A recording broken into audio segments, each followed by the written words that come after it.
লাঞ্ছিতকারীদের দৃষ্টান্তমূলক বিচারের দাবিতে ক্যাম্পাসে অবস্থান কর্মসূচি পালন করছেন খুলনা প্রকৌশল ও প্রযুক্তি বিশ্ববিদ্যালয়ের শিক্ষকরা। দাবি আদায় না হওয়া পর্যন্ত কর্মবিরতি ও প্রশাসনিক কার্যক্রম থেকে বিরত রয়েছেন তারা। এ নিয়ে শিক্ষকদের সাথে একাত্মতা প্রকাশ করেছে শিক্ষার্থীদের একাংশ। এ নিয়ে আরও জানাতে ক্যাম্পাস থেকে আমাদের সঙ্গে যুক্ত হয়েছেন সহকর্মী রামিম চৌধুরী। রামিম, জানাবেন শিক্ষকদের দাবি আদায়ে প্রশাসনের পক্ষ থেকে কোনো আশ্বাস দেওয়া হয়েছে কিনা?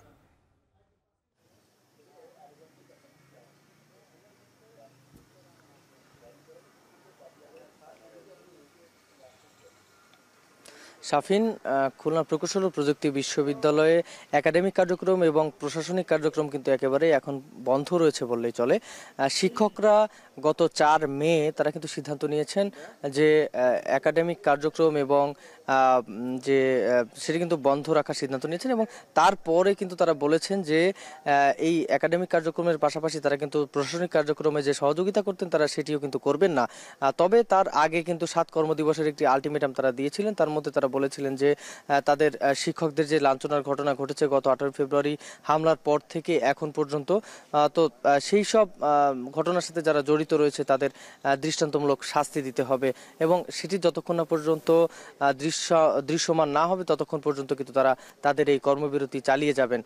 আজকে সকালে সেই একই দাবিতে কিন্তু তারা এই অবস্থান কর্মসূচি পালন করেছেন প্রায় 1 ঘন্টা। প্রথমে তারা প্রশাসনিক ভবনের সামনে গিয়ে অবস্থান কর্মসূচি পালন করেন, তারপরে কিন্তু তারা ভিসি বাসভবনের গিয়ে তারা অবস্থান কর্মসূচি পালন করেন। তবে এর আগেই কিন্তু এই অবস্থান কর্মসূচির আগেই বর্তমান যিনি ভারপ্রাপ্ত ভিসি রয়েছেন তিনি কিন্তু ঢাকার উদ্দেশ্যে রওনা হয়েছিলেন।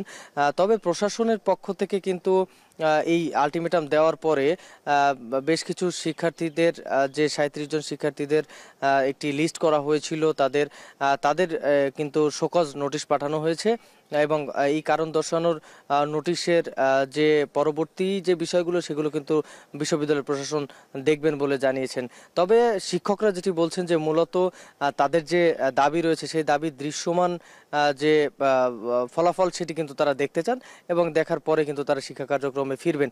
এরই মধ্যে কিন্তু বিশ্ববিদ্যালয়ের 19 ব্যাচের একাংশ কিন্তু তারা আজকে শিক্ষকদের সাথে অবস্থান কর্মসূচিতে অংশগ্রহণ করেছিল, এবং তারা যেটি বলছেন যে শিক্ষকদের যে দাবি সেই দাবির সাথে তারা একত্রতা পোষণ করছেন, এবং তারা চাচ্ছেন যে দ্রুতই যেন বিশ্ববিদ্যালয়ের শিক্ষা কার্যক্রম শুরু হয়। তো সব মিলিয়ে এই ছিল আমার কাছে শাফিন কুয়েট ক্যাম্পাস থেকে সবশেষ খবর। সহকর্মী রামিম চৌধুরী জানাচ্ছিলেন কুয়েট শিক্ষকদের কর্মবিরতির সবশেষ।